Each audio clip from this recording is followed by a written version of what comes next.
Hello' guys, এটা নতুন mini ভ্লগলৈ আপোনালোকক স্বাগতম। আৰু সুমন দাই কৈ দিলে অকস্মাত বোলে আজি এটা খানা হ'ব। আৰু আমাৰ খানাটো মানে প্ৰত্যেক ৰবিবাৰ বা মঙলবাৰে খানাটো খোৱাই যায়। খানাটো অকণমান নিৰামিষ। আৰু মই বৰ্তমান চাইকেল চলাই ঘৰলৈকে গৈ আছোঁ আৰু সিহঁতে যাই আছে মানে গাড়ীৰে। তো সিহঁতক যাই লগ পাম ঘৰত। তো এতিয়া চাইকেল মাৰি মাৰি সিহঁতৰ ঘৰলৈকে।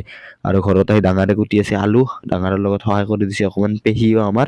তো পেহীয়া তাতে খানাটো খাওঁ, ৰুটি আলু ভজা তো বনাব লাগে। জ্বালা পিঁয়াজ কাটি পুৰা ৰেডি। আৰু সুমন দা বৰ্তমান আমাৰ ইয়াত ৰান্ধেনি আজি মানে আলু ভাজাটো সি বনাব, ৰুটি পুৰি আমি পুৰিম।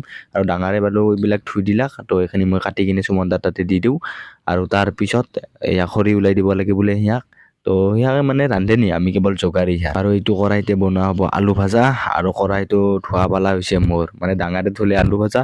তো এতিয়া মোক ক'লে কি কৰাহীটো তোমাৰ ধোৱা পালা। তো কৰাহীটো ধুই লওঁ পানীৰে, বৰ্তমান ঠাণ্ডা তথাপিতো ধুব লাগিব, উপায় নাই ইয়াৰ। আৰু কৰাহী ধুলে জানেয়ে হাতবিলাক ক'লা হৈ যায়। তো ধুই আনি দি দিলোঁ সিয়াক।